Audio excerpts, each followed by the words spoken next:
Let me tell you something. You know, it's like MADCOW. MADCOW didn't come up well-to-do. MADCOW was, you know, he came from Brooklyn. Fucking mom was like, his fucking parents are the most fucking wildest motherfuckers in the world. Doesn't matter. I'm not gonna get into it. I love both of them. I love them to death. But they raised him.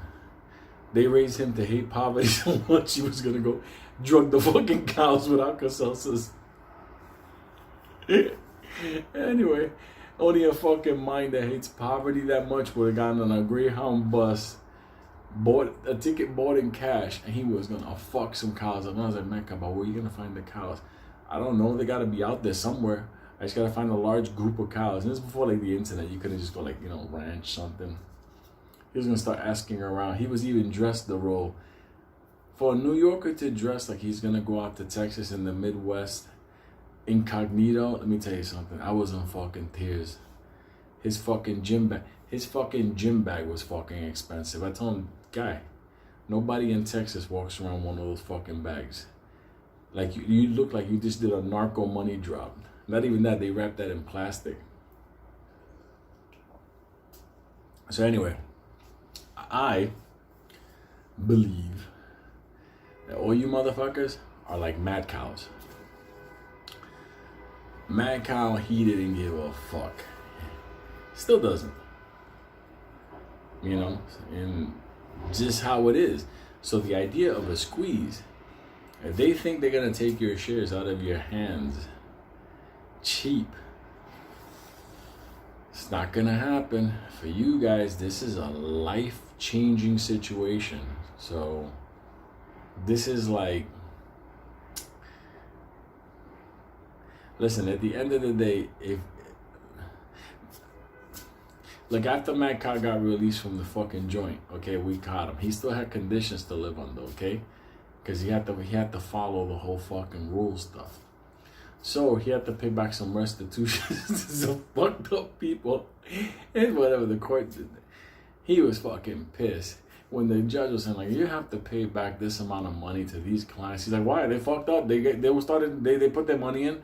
What? Vegas doesn't give refunds? And I laughed because the judge is at a distance. And the judge was a really cool judge. Because whenever MADCOW would have his episodes, he wouldn't speak. He would just look at MADCOW. He wouldn't say anything to MADCOW. He would just up the ante. And that is going to cost you $10,000 more. So MADCOW will go, why? Who's going to get the $10,000? I'm not here to make somebody's dreams possible. He would just stay quiet. Now that's $20,000. $20,000? What am I adopting Chinese kids? I don't want to give nobody no extra $20,000. Judge would keep like, this fucking thing was going the fuck up. I want to think, oh my God, shut the fuck up, man. But anyway, part of the condition was that monthly he had to pay back X amount of dollars to investors, which, by the way, these investors were fucking fugazi. They shouldn't have even been, he shouldn't even have taken them as a client. He shouldn't have even been involved in that fucking trade, whatever, okay? But he's getting his license reinstated back, right? So you motherfuckers better watch out whoever the fuck he winds up on the street with. But he actually likes you motherfuckers. You're making him a lot of money too, so that's another reason. But he hated poverty. He hated losing money. Okay? Generous motherfucker, but he hated losing. Like, if you took money from him, he'll give you. He'll fucking give you. It's different. But fucking take money from him? So anyway. So he had this fucking thing he had to pay back X amount per year, per gross, per this. And so his lifestyle couldn't be exuberant. So he couldn't say, oh, you know, I have to rent this for $10,000 a month. I can't pay that amount. Because everybody tries to. They try to get an expensive rent or mortgage, you know. Well, I had to get a car to commute. Yeah, but your car's a Bentley. You know, why couldn't you get a Hyundai? So anyway, MADCOW figured it all out. Since he had the wife to be on the side, this chick was like, God bless her. Ooh, my God, let me tell you something. MADCOW was bad But when he got his proxy, when Cindy joined the picture, let me tell you something. He became unstoppable because this chick will sign any paper in order to be rich. So anyway, so he figured it all out. He told me, Luke, this is what I'm gonna do. I'm gonna rent an apartment up in the Bronx. Some fucking kind of apartment, no big deal. So in the court, in the probation department, look at where I'm living at. I'm like, this is where I'm living. I'm not making a nickel. This is horrible. There's rats here the size of cats. It's horrible in this neighborhood. There's no supermarket. He rented the most fucked up apartment in the Bronx you could imagine. I remember when we were trying to make it kind of livable. Oh my God. I just told him, this is like a theater. You're creating a poverty studio. He goes, yeah, but when they come here, they're not going to want to stay. They're going to want to come in. If they make it through the lobby and then they're going to come upstairs, they're going to be gone. But his real apartment was downtown Billionaires Road. No skinny buildings starting to get built. It's the moral of the story. So the apartment is under Cindy. So he's working some nefarious stuff with some Arabs and a couple of cats from the UK. MADCOW did not stop. He was making money, fucking 7 hands. He was out there. So he tells me, listen, I'm going to be up in the Bronx because I don't know when they're going to stop by to do the home visit on me. Fucking guy even had a wardrobe for the Bronx, which is fucking hysterical. I always called him the Bronx superhero because when he was going up there, he would change his clothing.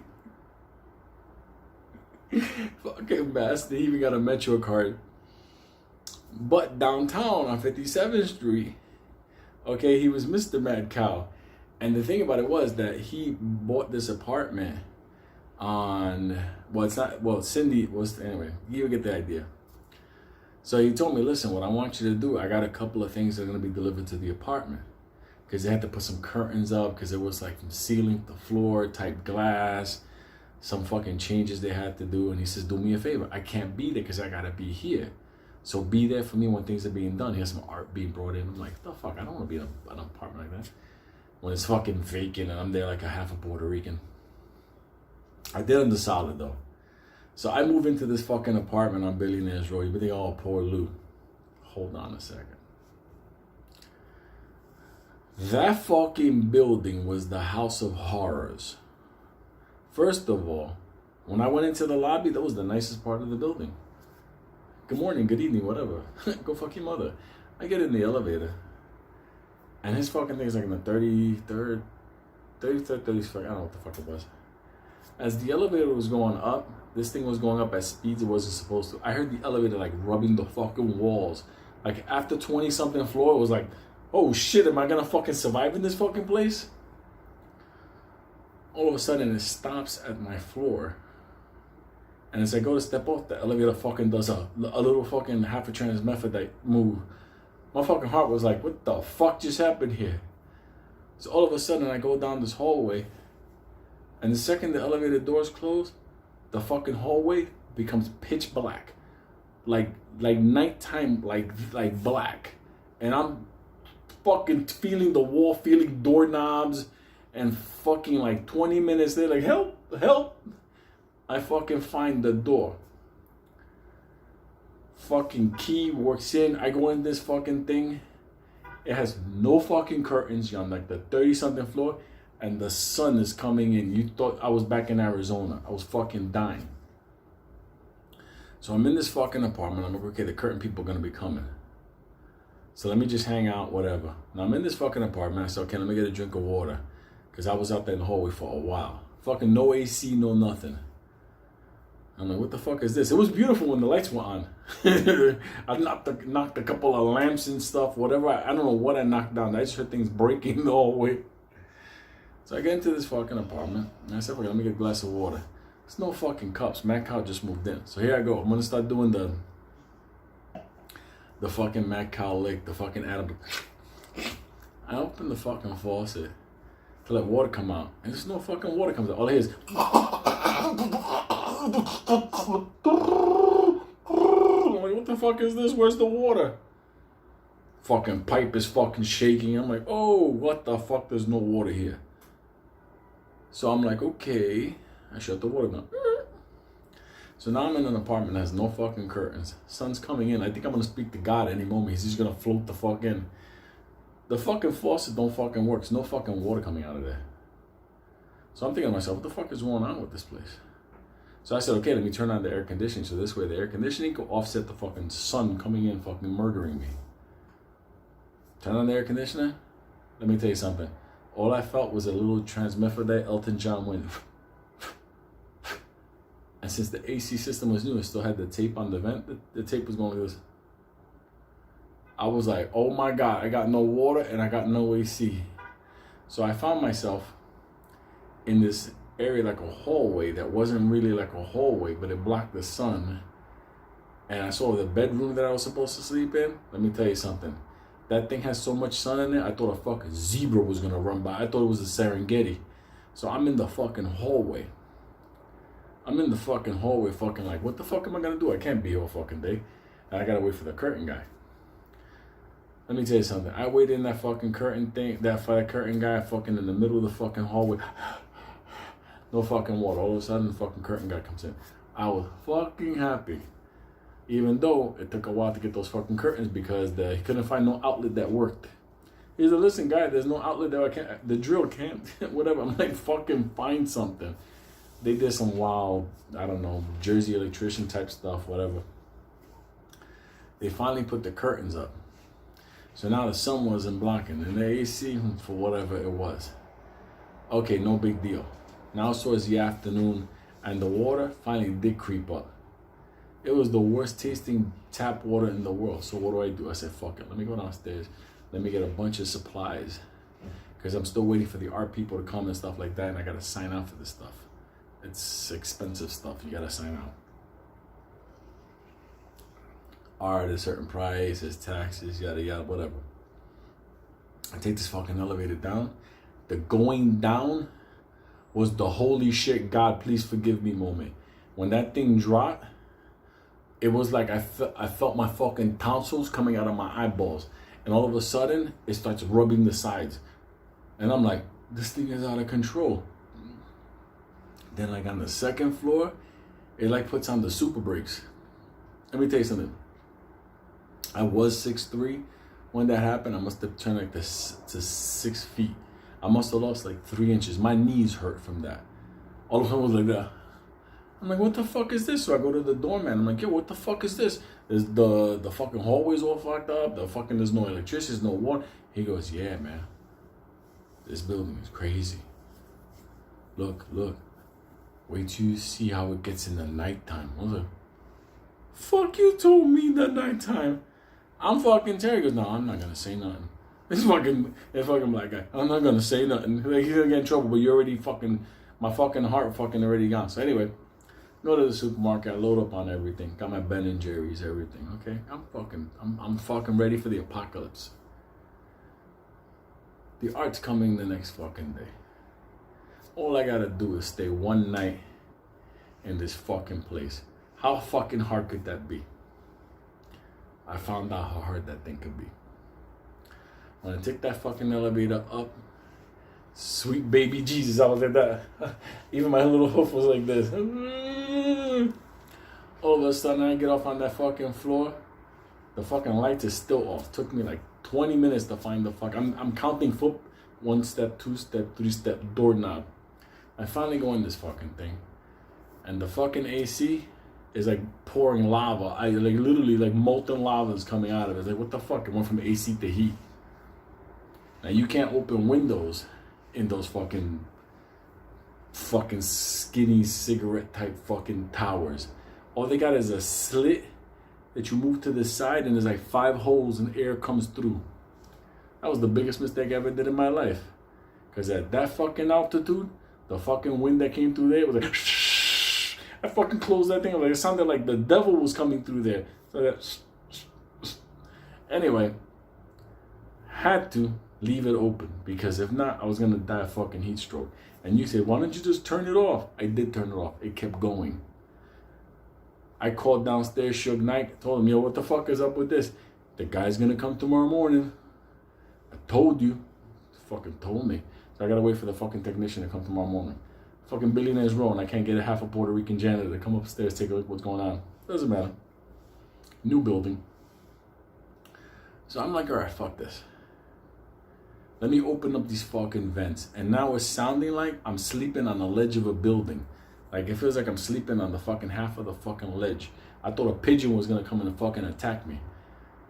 So I'm there, I can't fucking sleep. And then suddenly I started to notice something. As I sat down, I started to feel. And I'm like, is this me going crazy? Is the building moving? Let me tell you something. I called Suge Knight downstairs. He goes, yeah, the building's moving. I was like, oh shit. How much is it gonna be moving? It gets worse around midnight. I was like, what the fuck is this? It gets worse around midnight? Let me tell you something. He was not fucking joking. At fucking midnight, the fucking wind, like literally, like, I saw shit moving, like fucking for real. Like I saw fucking like things that they left from the, you know, the bags and stuff from the curtains and stuff. That shit was moving around the floor. Cause yeah, like these fucking like tile floors, this shit was just moving. So all night long, I'm moving on the fucking bed. I'm hearing the wind. The lava's coming through the fucking thing. I suffered like crazy, and then the worst thing in the world happened. Fucking neighbors next door turned on the fucking TV and start watching some sports game. And it sounded like the TV was right on my lap. I'm thinking, how can this fucking be possible? How could I hear them through all this wall? And it's when it dawned on me, this is fucking sheetrock. I literally put my finger and pushed it. It was going through like a fucking movie, like The Matrix. I was like, get the fuck out of here. This fucking finger's going through to the next unit. Anyway, I go outside, I go to the fucking neighbor. Hey neighbor, how you doing? Listen, I'm not your neighbor, but do me a favor. Could you lower down your TV? Because I'm next door and I don't really want to listen to the sports tonight. You're hearing that? Like, no, I got fucking telepathy and I fucking thought, you know what? You're watching the game tonight. Anyway, after I had to educate this fucking guy on how sound travels through sheetrock and explain why he has a hole in his fucking wall, he fucking lowered down the TV, so I went back in there. I'm in this fucking thing, and all of a sudden, all you motherfuckers in New York, you know what that is. That's the Gorilla Nation on fucking motorcycles. Where the hood, where the hood, where the hood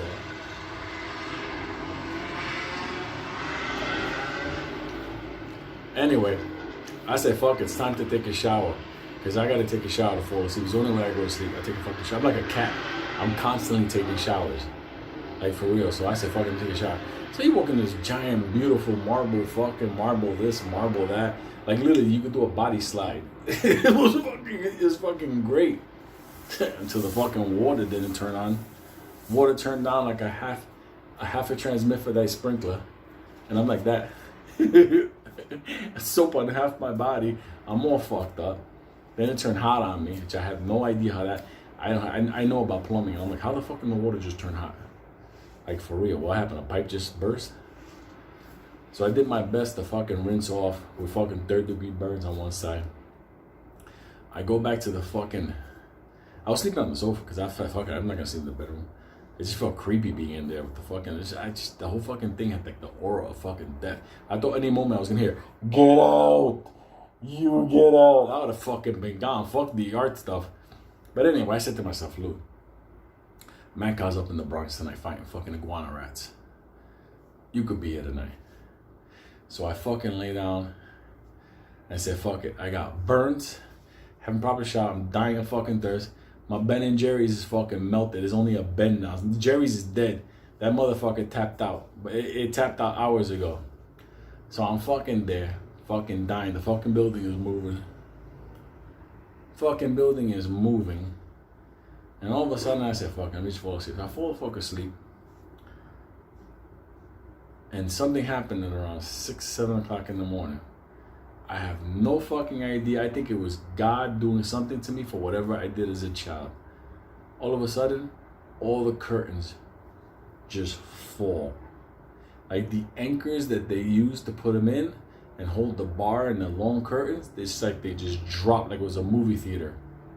And the morning sun came in and I just felt like fucking Dracula. It fucking just burned my soul. I was like, ah!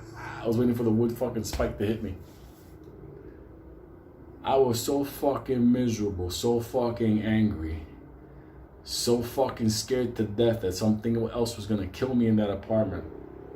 I hung around for a while, almost needing fucking therapy. And all of a sudden, the art people come. Hey, good morning, hi, we're doing the art. I'm thinking to myself, put the fucking anywhere you want to do it, I don't care. Just let me get the fuck out of here. A few minutes later,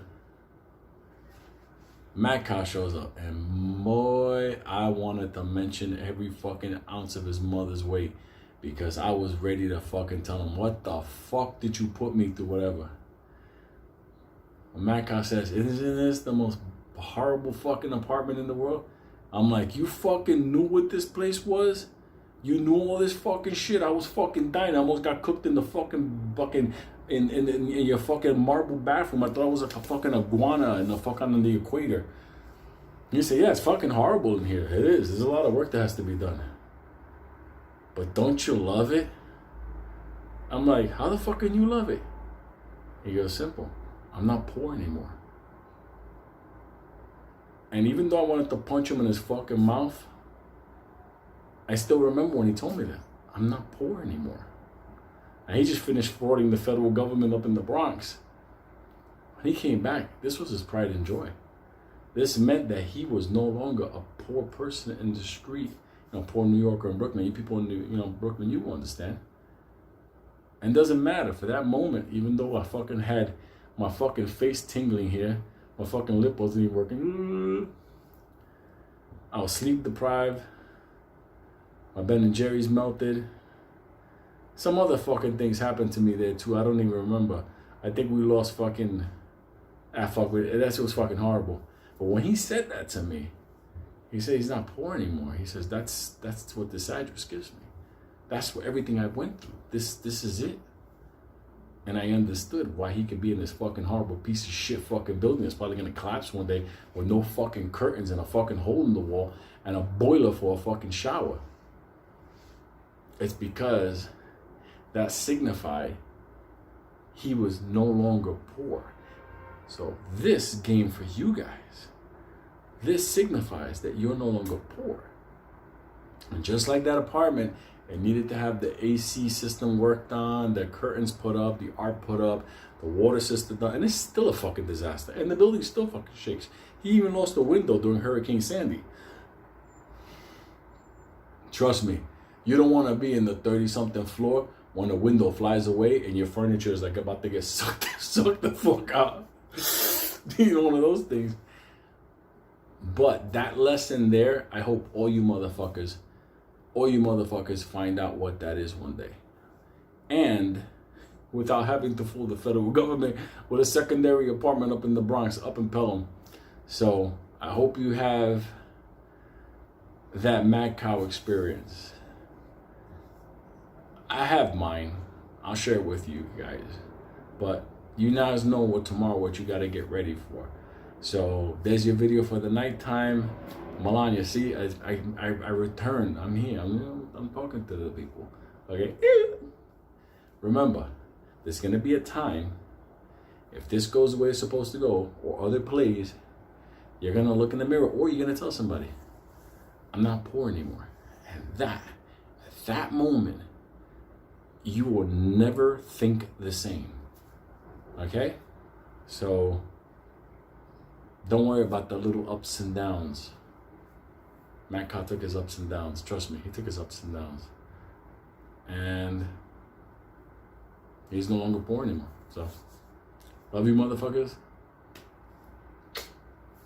Mucha suerte. A lot of luck tomorrow morning. We don't know what's going to happen. You're prepared for the dips. You're prepared for the attacks. You're prepared for the paper head. I love Wanda. Okay? So you know what you got to do. So good night. And I'll see you motherfuckers tomorrow. And don't move to Billionaires Row. Billionaires Row. I call it Millionaires Row now because there's a homeless shelter there. So he's fucking pissed. How the fuck are they going to put a fucking homeless shelter here? All my life I fucking work, I do whatever I gotta do. Now all of a sudden I gotta shelter downstairs. I'm like, look, you fucking have to fight. Go downstairs and be nice to the people. Be nice to the people, okay?